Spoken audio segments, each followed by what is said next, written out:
Hello everyone, કેમ છો બધા? મજામાં? હું મજામાં નથી.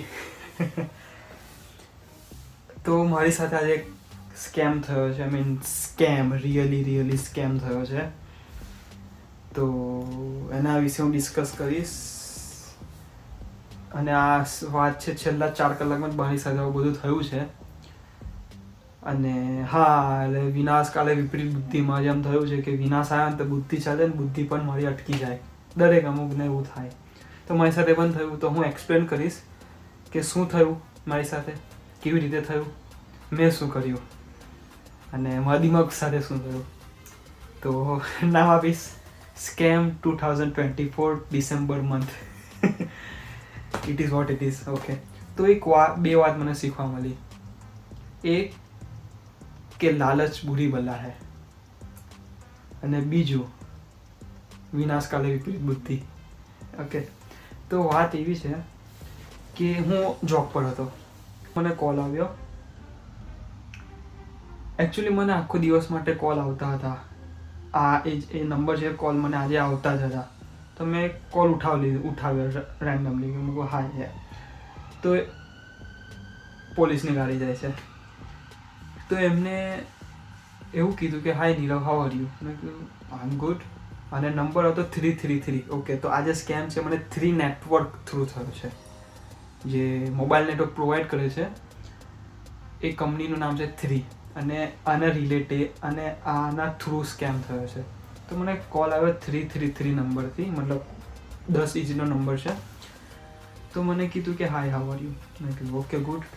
તો મને પૂછ્યું કે આર યુ ફ્રી? મેં કીધું not right now, but may I ask what's the call regarding. મેં નોર્મલી પૂછ્યું તો એટલીસ્ટ સમય તો ખબર પડે કે કોલ શેના માટે છે, પછી હું આગળ વાત કરી શકું. તે મને એવું કીધું કે આ કોલ રિગાર્ડિંગ છે કે તું જે મંથલી જે પેમેન્ટ કરે છે, તારું જે બિલ પે કરે છે રિચાર્જનું, દર મહિને જે તું પે કરે છે, એમાં અમે તમને ડિસ્કાઉન્ટ અપાવી શકીએ છીએ. મેં કીધું nice, tell me more about it. તો કે એને એવું કીધું કે હાલમાં અમે ઘણા બધા કસ્ટમર ખોવી રહ્યા છે 3 નેટવર્કમાં, તો અમે વધારે કસ્ટમર ખોવા નથી માગતા અને એના માટે અમે તમને ઓફર આપીએ છીએ, ડિસ્કાઉન્ટ આપીએ છીએ કે તમને તમારા મંથલી પેમેન્ટ કોન્ટ્રાક્ટમાં ડિસ્કાઉન્ટ મળે. મેં કીધું okay, I M interested.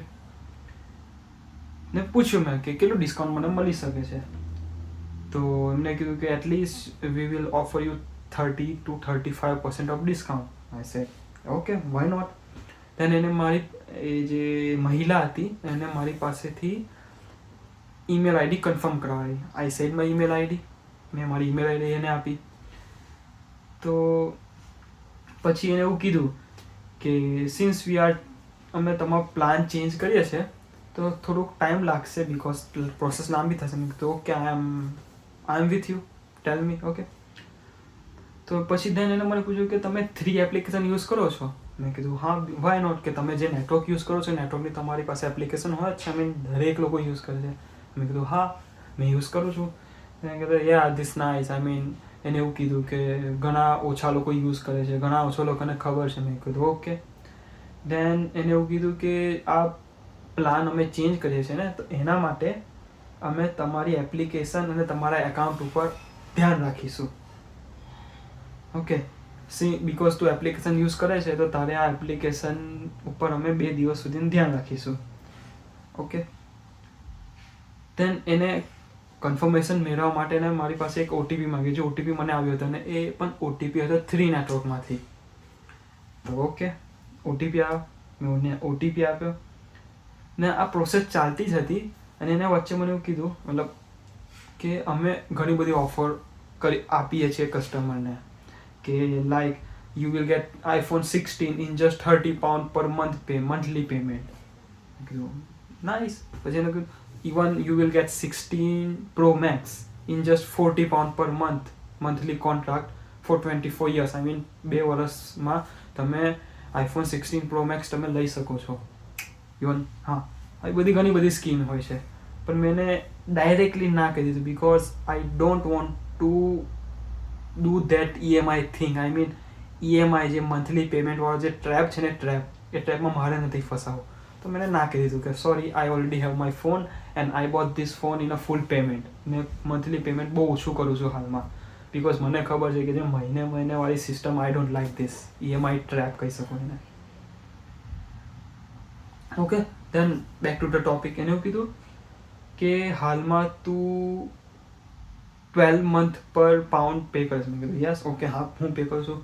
Than she said okay, discount સાથે હવે તું 7 pound પર મહિનો પે કરશે. આઈ મીન હું મારા 5 pound બચાવું. તો મેં કીધું યા ઓફકોર્સ, ઓકે, વાંધો નહીં, ઓકે. ધેન એને મારી પાસેથી એવું કીધું કે we will change the password of your application. I mean હું જે 3ની એપ્લિકેશન યુઝ કરું છું એનો એ લોકો પાસવર્ડ ચેન્જ કરશે. વાય? બિકોઝ અમે તમારા પ્લાનમાં થોડો ચેન્જ લાવીએ છીએ, તો એ ચેન્જ માટે અમે તમારા એપ્લિકેશનમાં પાસવર્ડ ચેન્જ કરીએ છીએ. મેં કીધું ઓકે. તો એને પાસવર્ડ ચેન્જ કરી દીધો. એન્ડ એ જે પાસવર્ડ એને મને પણ કીધો. વાય? કે જેનો ટ્રસ્ટ બિલ્ડ થાય કે એને મને પાસવર્ડ કહી દીધો. ઓકે. વાતમાં એને એવું કીધું કે તું લોયલ કસ્ટમર છે તો અમે તને સેમસંગ ગેલેક્સી બડ્સ જે પ્રો જે લેટેસ્ટ જનરેશન છે તે અમે તમને ફ્રી આપીશું. મેં કીધું ઓકે, ઓફકોર્સ. આઈ મીન સ્ટાર્ટિંગમાં મને ડાઉટફુલ લાગ્યું કે આ કેમ મને ફ્રીમાં આપે છે. એન્ડ ઓકે, કંઈ વાંધો નહીં. જ્યાં સુધી મારા પૈસાની વાત નથી આવતી, મતલબ પૈસા પે કરો ત્યાં સુધી આઈ ટ્રસ્ટ યુ. ઓકે. શું કે તમારે વ્હાઇટ કલર લેવો છે કે black colour? I mean of course black. I mean સિમમાં જે કોન્ટ્રાક્ટ ચેન્જ કરે ને, તો કોન્ટ્રાક્ટ ચેન્જ કરો ને તો તમને એક એગ્રીમેન્ટ, એક લેટર આવે. તેને મને એવું કીધું કે જે કોન્ટ્રાક્ટ ચેન્જ થશે ને કાલે કાં તો નેક્સ્ટ ફ્યુ વીકમાં, એના કન્ફર્મેશન માટે તમારા ઘરે ફિઝિકલ ડોક્યુમેન્ટ્સ આવતીકાલે આવી જશે, લેટર. અને એની સાથે તમારા જે સેમસંગ ગેલેક્સી બડ્સ છે ફ્રીમાં અમે આપીએ છીએ, વિધાઉટ એની કોસ્ટ, ફ્રીમાં છે, તમે સિલેક્ટેડ છો. એ પણ આવતીકાલે આવી જશે તમારા ઘરે. એડ્રેસ એને કન્ફર્મ કરાવડાવ્યું કે આ જ એડ્રેસ છે ને એને ખબર હતી કે મારું એડ્રેસ શું છે. યા આવી જશે, વાંધો નહીં. I mean accept. ધેન એને એવું કીધું કે અમે ફ્રીમાં આપીએ છીએ, બટ જે પોસ્ટ આવે છે પોસ્ટના ચાર્જ તમારે પે કરવાનો રહેશે. મેં પૂછ્યું કેટલો ચાર્જ? એમને મને એવું કીધું કે £4.99, આઈ મીન £4.99, 5 pound તમારે પે કરવાના રહેશે. મેં કીધું કેવી રીતે હું પે કરી શકું 5 pound? તેને એવું કીધું કે તમે ડાયરેક્ટ ડેબિટ, મતલબ બેંકમાંથી તમારા પૈસા ડિડક્ટ થઈ જશે. ઓકે. હું હજુ પણ ડાઉટફુલ હતો કે મારી સાથે કશું ખોટું થઈ રહ્યું છે. આઈ મીન કોઈ માણસ ફ્રીમાં આજે તમને કશું ના આપે. મહેનત કરો તો તમને વસ્તુ મળશે. જો વસ્તુ તમને ફ્રીમાં મળે છે એ વસ્તુ ફ્રીમાં નથી હોતી. કંઈ ને કંઈ એની પાછળનું કંઈ લોજિક હોય છે. મારી મેન્ટાલિટી આ છે. I don't know about others, but કોઈ પણ વસ્તુ ફ્રીમાં નથી હોતી. એ મારા દિમાગમાં ચાલતું હતું. Okay, I agree. મેં કહું ચાલ 5 pound હું પે કરી દઈશ. દેન એને પૂછ્યું કે તમારે બેંકથી પેમેન્ટ કરવાના રહેશે અને એના માટે અમે વેરીફાઈ કરીશું કે તમારું બેંક નંબર આ જ છે અને બેંક કાર્ડ તમારે જ પે કરવાનો રહેશે, અમે પે નહીં કરીએ. ઓકે. એટલે એક જાતની કન્ફર્મેશન કે એ લોકો પૈસા નથી આપણી પાસે લીધા, આપણે જ પૈસા આપવાના છે. તો હું ડાઉટફુલ હતો, steel doubtful, because it was my main bank account number. I mean salary એમાં આવે છે, મારી સેવિંગ્સ એમાં છે, બધું જ એમાં છે. તો એને મને એવું કીધું કે જો તમે હજુ પણ ડાઉટફુલ છો, તમારે પે નથી કરવા, કે બિકોઝ હું વચ્ચે ડિસઅગ્રી કરી ગયો હતો કે મારે વસ્તુ મફતમાં નથી જોઈતી, મારે કોન્ટ્રાક્ટ પણ ડિસ્કાઉન્ટમાં નથી જોઈતો કે મારે બર્ડ્સ પણ ડિસ્કાઉન્ટમાં નથી જોઈતા. તમે લઈ લો, because I don't want to give my personal details and if you are not agree with that, I don't want any free things. Still she said, એને એવું કીધું કે જો તમે આટલા ડાઉટફુલમાં છો તો તમે તમારા એકાઉન્ટમાંથી પૈસા ટ્રાન્સફર કરી શકો છો. મેં એવું જ કર્યું. મેં મારા એકાઉન્ટના જેટલા પૈસા તે બધા મેં ટ્રાન્સફર કરી નાખ્યા બીજા એકાઉન્ટમાં અને 10 pound મેં એકાઉન્ટમાં રાખ્યા. વાય? બિકોઝ જે 5 pound જે મારે પે કરવા હતા એ પે કરવા માટે. શી સડનલી આસ્ક કે તમારું ATM કાર્ડ છે? મેં કીધું હા. તમે સાથે રાખો. આઈ મીન આ જે વસ્તુ થઈ રહી હતી ને, લિટરલી હું માની ગયો બિકોઝ લાલચ મારી અંદર, મારી લાલચ, ગ્રીડીનેસ આવી ગઈ. કાર્ડ મેં લાવ્યા અને મને કીધું કે તમારો એકાઉન્ટ નંબર આ. એને મારો એકાઉન્ટ નંબર ખબર હતો, શોર્ટ કોડ પણ ખબર હતો. તો પછી મને પણ ટ્રસ્ટ થયો કે એને બધી વસ્તુ મારી ખબર છે. ઓકે, એને મારી પાસે 16 ડિજિટ કોડ માંગ્યો બેંકનો, ATM કાર્ડનો. મેં ના પાડી. મેં લિટરલી ના પાડી કે સોરી હું નહીં આપી શકતો, મારે નથી જોઈતું. somehow she convinced me. હું માની ગયો. આપ્યો કોડ, then expiry date પણ આપી મેં. ના આપવી જોઈએ, I know, but okay, સમજો. Then finally she asked security code, like 3 digit code હોય છે ને ATM કાર્ડની પાછળ, એ પણ એને માંગ્યો. મેં ના પાડી દીધી. મેં કોલ કટ કરવાનો હતો. એને રિક્વેસ્ટ કરી કે સર, આઈ નો તમે ડાઉટફુલમાં છો, આઈ નો કે આજના સમયમાં કોઈ ડાઉટ બધા સાથે સ્કેમ થાય છે, બટ જેન્યુઇનલી અમે જેન્યુઇન છે. બિકોઝ આ જે મોબાઈલ નંબર હતો એ પણ 3માંથી આવ્યો હતો, અને જેટલા પણ મને OTP આવ્યા આ વેરિફિકેશન કરવા માટે, એ કોડ પણ મને 3માંથી આવ્યો હતો, 3 કંપનીમાંથી આવ્યા. તો મને ભરોસો હતો, એવું નહીં કહેતો. મેં કોડ પણ આપી દીધો ફાઇનલી. તો એને મને થેન્ક યુ કહી દીધું કે થેન્ક યુ સર, કે તમે અમારા પર ટ્રસ્ટ કર્યો અને તમારા ઘરે આવતીકાલે કોન્ટ્રાક્ટ આવી જશે. અને બર્ડ્સ, એ લાલચ મને આપ્યા કરતી હતી. લાલચ કોની? બર્ડ્સની. ને હું લાલચી થઈ ગયો. everybody is greedy in this world. Okay, તો આ બધી વાત પૂરી થઈ ગઈ, વાત ફિનિશ થઈ ગઈ. મેં ડિટેલ્સ આપી દીધી. નથી આપી જોઈતી, આઈ નો, બ્રેકેટમાં લખું છું, મારે નથી આપવી જોઈતી હતી. બધા સલાહ આપશો, એક્સેપ્ટ. બધું વાત ફિનિશ થઈ ગઈ. વાત ફિનિશ થઈ તો પણ હું ડાઉટમાં હતો કે મારી સાથે કંઈ ખોટું થઈ રહ્યું છે, મને ખબર હતી. તો પછી મેં શું કર્યું? મેં મારું બેંક એકાઉન્ટ ફ્રીઝ કરી દીધું. જે £5 જે પે કરે, £5 તો કપાઈ ગયા. એ £5 પણ 3 કંપનીમાંથી કપાયા. કોઈ રેન્ડમ પર્સનને નથી ગયા £5. તો પણ મેં મારું બેંક એકાઉન્ટ ફ્રીઝ કરી નાખ્યું. મારું ATM કાર્ડ મેં ફ્રીઝ કરી નાખ્યું. Bank account freeze. અને જે મારી સેવિંગના જે પૈસા હતા એ પૈસા મેં બીજા એકાઉન્ટમાં ટ્રાન્સફર કરી દીધા. હું સેફ હતો. તો પણ મને લાગ્યું કે કંઈ સ્કેમ થઈ રહ્યો છે મારી સાથે. તો પછી મારી જોબ ફિનિશ થઈ. મેં સીધો કોલ લગાવ્યો 3 ઓફિશિયલ કંપનીને. મેં કોલ લગાવતા પહેલાં મેં ફિગર આઉટ કરી રહ્યો હતો કે મારી સાથે થયું શું અને શું પ્રોસેસ, કે આ માણસને મારી સાથે સ્કેમ કરવો હોય તો કેવી રીતે કરી શકે. મેં ફિગર આઉટ જ કરી રહ્યો હતો કે શું થયું મારી સાથે. અચાનકથી મને ઈમેલ આવ્યો 3માંથી કે thanks for your purchasing order. Order number હતો અને ડિસ્ક્રિપ્શન હતું. અને આઇટમ શું હતી ખબર છે? Samsung Galaxy Z Fold 6, 18,000 quid, £18,000. Come on man, £1,800 વસ્તુ મેં પરચેસ કરી. મેં નથી કરી, કોઈએ કરી. કોને કરી? I don't know.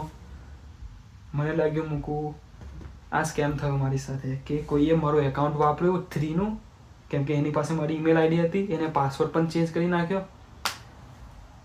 તો પરચેસ કર્યું. હું કન્ફ્યુઝ. એન્ડ ધેન ઓકે, જ્યાં સુધી મારી પૈસા નથી ગયા ત્યાં સુધી મારું નુકસાન નથી થયું, અને બેંક એકાઉન્ટ પણ ફ્રીઝ છે તો કશું નહીં થાય. મેં લગાવ્યો 3 કંપનીને કોલ. ઓકે, સેમ પ્રોબ્લેમ જે મેં હું તમને જણાવું છું, સેમ પ્રોબ્લેમ મેં એક્સપ્લેન કરી 3ના ઓફિશિયલ્સને. એને મારી વાત સાંભળી. દેન બધું પૂછ્યું કે શું થયું તારી સાથે, શું ડિટેલ્સ તે આપી. ડિટેલ્સ એને માગી ના, બટ ડિસ્ક્રિપ્શન કે તે શું આપ્યું, પ્રોબ્લેમ એક્સપ્લેન કરી મેં. દેન ફાઇનલી એને એવું કીધું કે ખાસી 30 મિનિટ સાથે સરસ સારી વાત ચાલી ઓફિશિયલ સાથે. સ્કેમર્સની તો વાત ફિનિશ થઈ ગઈ હતી. આ 30 મિનિટ વાત મેં કરી 3 ઓફિશિયલના સાથે. એમને એવું કીધું કે okay, I understand your problem, I understand that આ જે પરચેસ કર્યો છે પરચેસ તે નથી કર્યો, કોઈ બીજાએ કર્યું છે તારું એકાઉન્ટ યુઝ કરીને. મેં પૂછ્યું કે કેમ? બટ આમાં ફાયદો તો એને થયો જ નહીં ને, બિકોઝ £5 મેં પે કર્યા, એકાઉન્ટ નંબર મેં એને આપ્યો, એ એકાઉન્ટ તો ફ્રીઝ છે, મતલબ એને પૈસા મળે નહીં. મોબાઈલ ફોન પર મારા ઘરે આવવાનો છે, તો એને ફાયદો શું થયો? તો એને પછી મને એક્સપ્લેન કર્યું કે જો ફોન તારા ઘરે આવતો તો ફોન એક્સેપ્ટ કરતો, બિકોઝ ફોન તારા નામનો છે તો ફોન એક્સેપ્ટ કરતો. તેને તું કન્ફ્યુઝ થતો. વાય? બિકોઝ તું એક્સપેક્ટ કરતો હતો કે તારી ઘરે સેમસંગ ગેલેક્સી બડ્સ આવે, ઇયરબડ્સ આવે, અને તારી ઘરે આવ્યો ફોન. તો તું કન્ફ્યુઝ થતો, તમને કોલ લગાવતો, એ લોકો એવું કહેતા કે સોરી, અમારાથી ભૂલ થઈ ગઈ, આ ફોન તમે પાછો મોકલાવો. હવે જે ફોન મારે રિટર્ન કરવાનો, અને રિટર્ન એડ્રેસ કોઈ બીજા પાસે જતું રહે. તો જે મારો ફોન હતો એ ફોન બીજા પાસે જતો રહ્યો. હું એના મહિનાના 40 પાઉન્ડ હું પે કરું 2 વર્ષ સુધીને, એટલે હું ફસાઈ ગયો. અને એ લોકોને ફાયદો શું થયો? એ લોકોને 2000 પાઉન્ડનો મોબાઈલ મળી ગયો, Z Fold 6. મને તો કશો ફાયદો ના થયો. સ્ટોરી આ હતી કે કોઈએ મારી સાથે સ્કેમ કર્યો, પણ સ્કેમમાં એનું ખાલી નામ વપરાયું, એકાઉન્ટ ડિટેલ્સ મારી હતી, ઇન્ફોર્મેશન મારી હતી, પૈસા મારા હતા. મેં 5 પાઉન્ડ મેં રિસ્ક લેવા તૈયાર હતો. 5 પાઉન્ડ ઇટ્સ ઓકે, બટ યાર મારે નુકસાન વધારે નહોતું કરવું. અને થેન્ક યુ ભગવાને જેટલી મને બુદ્ધિ આપી છે એટલાથી તો મને ખબર પડ્યું કે do not trust anyone. I mean ઘણું ખરાબ થઈ શકતું હતું, ખરાબમાં ખરાબ પણ થઈ શકતું હતું મારી સાથે, બટ જે થયું તે ઇટ્સ ઓકે. એક્સપિરિયન્સ હતો મારી સાથે કે મારી સાથે એવું થયેલું છે ઘણીવાર. તો હું અનશ્યોર હતો કે આ શું થયું મારી સાથે, અને મેં એક્સપ્લેન કર્યું, મેં કોલ ડાયરેક્ટલી લેવાયો કે પ્લીઝ શું આ તમે કંપનીમાંથી કોલ આવ્યો હતો? તેને કીધું કે નો, આ સ્કેમ હતો તારી સાથે, બહુ ભારે સ્કેમ થયો ભાઈઓ. અને જે સમય થયું ને મારું દિમાગ હલી ગયું હતું, લિટરલી મારું દિમાગ હલી ગયું. મૂકું શું થયું મારી સાથે, મેં ફિગર આઉટ કર્યું કે શું થયું. આઈ મીન હા, હવે એ કંપનીએ મારો ઓર્ડર જે આવવાનો હતો એ ઓર્ડર એ લોકોએ કેન્સલ કરી નાખ્યો છે. અને એક્સ્ટ્રા એ લોકોએ કીધું કે જો ઇનકેસ એ ઓર્ડર તમારા ઘરે આવે તો એ ઓર્ડરને તમે એક્સેપ્ટ નહીં કરતા, તમે રિજેક્ટ કરી નાખો એ ડિલિવરીને. તો એ જે ડિલિવરી મેન છે ઓર્ડર પાછો રિટર્ન લઈ જશે, તમારે ઓર્ડરને એક્સેપ્ટ નહીં કરવાનો. ઓકે, આઈ મીન હવે હું સેફ છું. સ્કેમ થઈ ગયો હતો, બટ સ્કેમ મેં રિટર્ન કરી લીધો બિકોઝ ભગવાને બુદ્ધિ આપી છે. તો થેન્ક યુ હું કહીશ. I mean yeah it is what it is. And એક સલાહ કે જે મેં આગળ કીધું, શું મેં કીધું, લાલચ બુરી બલા હૈ. અને કોઈ પણ વસ્તુ મફતમાં મળતી નથી, કોઈ પણ વસ્તુ નહીં. મહેનત કરશો એ જ વસ્તુ તમને મળશે. Thank you. આ હતું, આઈ થિંક વિડીયો મોટો બન્યો હશે, બટ મારે એક્સપ્લેન કરવું હતું. તમે જોશો તો તમને સારું શીખવા મળશે. Thank you. C you guys.